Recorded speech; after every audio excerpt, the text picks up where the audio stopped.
Hey guys. Okay, so I'm gonna do a recap on the weekend in the morning.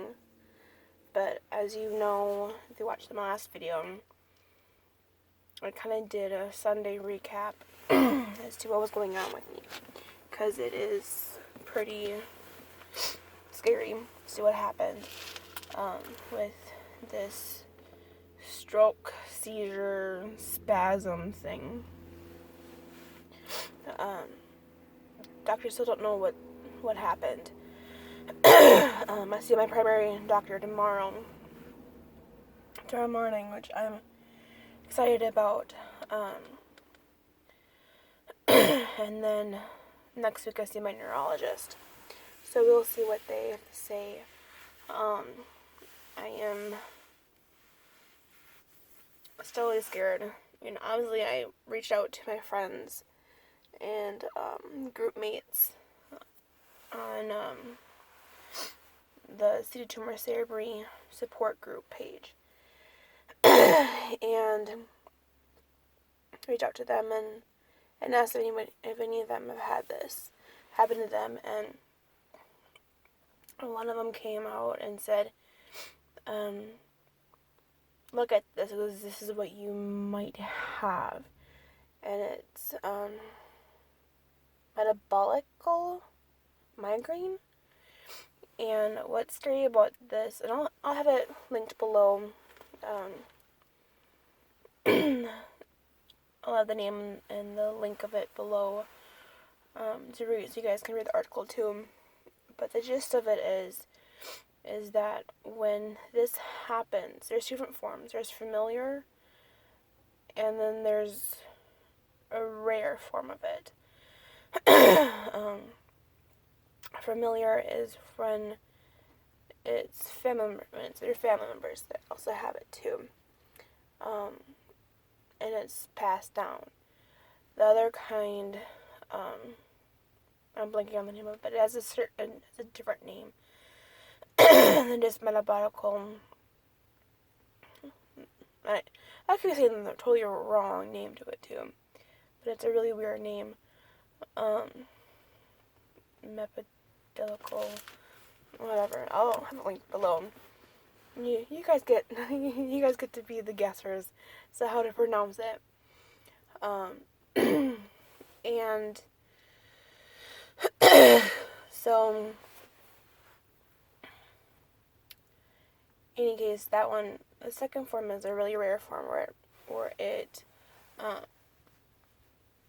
produces on its own, and it's really rare. And what's hard about having this disease, this condition from a migraine, I don't even know what it's called, it's really rare, is that it causes stroke-like symptoms, where one side of your body goes numb and tingly, and you have weakness on your one side. Now I had that, but what confuses the doctors and what confuses me is that I had weakness on, my right side of my face, and my right arm, but I was able to use my right leg just fine, but not my left leg. So it kind of crossed over, and they don't know why. And if I remember right in the article, it doesn't talk about spasming, like seizure-like episodes. It's just the weakness. So I'm not quite sure what that means for me, since even though I was in pain, like when you have a shiver and you have the shiver up your back, that's kind of how it felt. Is that I wasn't in tons and tons of pain when I was spasming. It was like before the spasm happened. It's so hard to put those into words at the time it's all happening, because they're asking you, tons of questions. You just can't form the words. You just can't form them. And they're asking you, Alicia, what's wrong? Tell us what's wrong. What hurts? I'm like, everything hurts. I don't know. And it's so hard in that moment to wrap your mind around what's going on, because you don't even know yourself. And it's just so hard. And it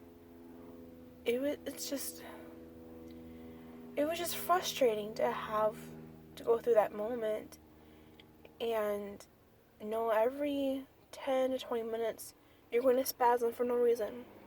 You're going to have this seizure-like convulsion, and you don't know why. You don't know how to make it stop. And of course, the doctors, they gave me some medication that unfortunately I had a reaction to, and I had a massive anxiety attack. And I'm like freaking out, jumping up and down, wanting to pull things out, pull the IVs out, just wanting to get out of there. And my dad calmed me down and got me to calm down, and I was still on edge. I got calmed down, I don't know, I didn't feel like myself the rest of the time I was in there. I just didn't, and I just was like always on edge, waiting for the next seizure to come, the next whatever to come. And like it didn't, but I felt the pain in my hips every once in a while, like every 10, 20 minutes. I'd feel like I wanted to, so badly, to seize up. It so wanted my body to shiver and shake and convulse. But it just couldn't. But it wanted to so badly. And trying to portray that when your mind is still just very foggy, and everything that happened just took so much out of you. It's just so hard. So hard. And today I went to the gym with my friend, and just trying to do things as normal as possible with limitations. So I didn't do much. I just did some massage chair sessions, and then I did, some legs, and I did some arms, and a lot of stretching. And that was really about all I did. I'm so afraid of something happening again, especially when I'm out and driving during the week, and I just don't know what to do. I really, really don't. If it turns out that I do have this, then, the doctors have the right to take away my license. And I don't know what I would do then, honestly. Because, yeah, that would really, really suck. Big time.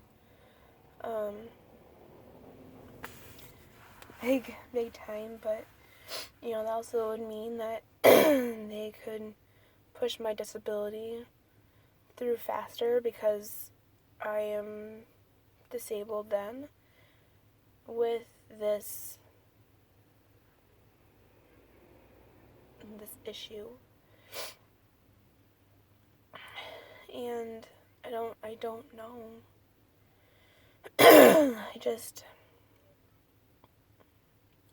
I don't know, I know I need to put my fear and faith in God, but right now I thought I had answers, and then things changed, and it's like I'm back to square one now again. It's like